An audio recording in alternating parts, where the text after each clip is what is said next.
Welcome to Scrapbook My Life, where I tell you an embarrassing story to save you from making the same embarrassing mistakes I did.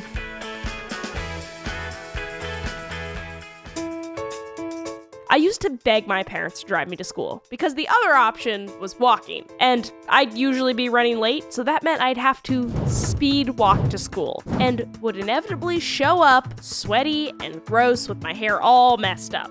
Not a good look, especially when the other girls would get dropped off looking flawless. It was almost like the arrivals line at a red carpet. All we were missing was the reporters and photographers.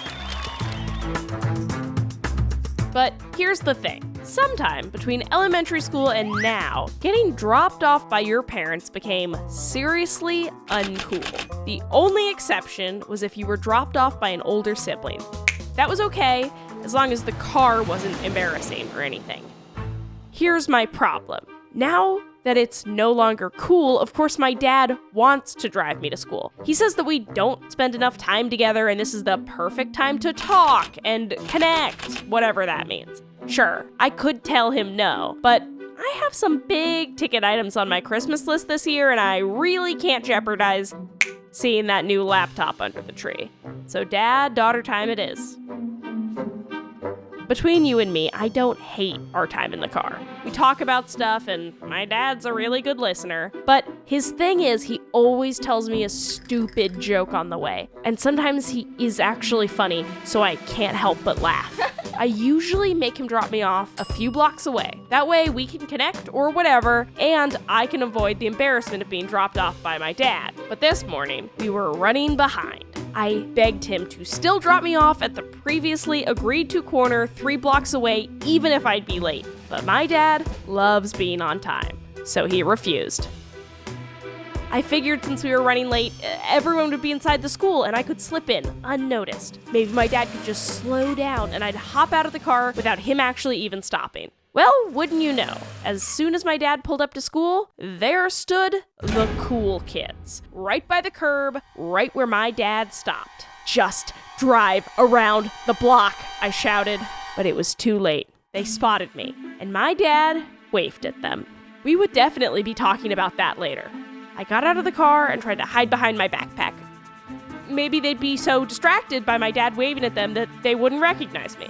Then, as if he was trying to ruin my life, my dad rolled down his window and yelled, "Bye, Sarah," out the window. So much for not being recognized. And then, as if things weren't bad enough, he yells, "I can tolerate algebra and calculus, but geometry is where I draw the line." Then he cracked himself up laughing. Yep, that happened. Everything started moving in slow motion. I braced myself for everyone to point and call me a loser. I looked at my dad. I don't know if I wanted him to save me or if I wanted to disown him. Wow, time really was moving slowly. I closed my eyes and braced for impact. Yep, they were laughing, and it hurt more than I thought it would. But then I looked up, and they weren't laughing at me. They were laughing with my dad. Was I hallucinating? The coolest kids in school were laughing at my dad's ultimate dad math joke? That's hilarious, the leader of the group, Cooper, said. Can you believe it? But then Theo goes, I wish my dad cracked jokes like that. My dad waved goodbye and drove away as if what just happened was totally normal. I turned and locked eyes with the cool kids. Is that your dad? He's funny, Natalie said to me. Then Cooper said, I wish my dad could drive me to school. It turns out some of those kids actually wanted their dads to drive them to school, but they were too busy with work to do it. And they thought it was cool. Yes, cool that my dad drove me. And they legitimately thought he was funny, which I could never tell my dad because I really don't want to encourage too many dad jokes. The next day, my dad drove me to school and stopped at the previously agreed to drop-off point. But I told him it was okay to drop me off in front. Because even if my dad tells terrible jokes, I realize that I really do like our time in the mornings. Just us. And it's okay to let everyone know I actually think he's funny. Most of the time.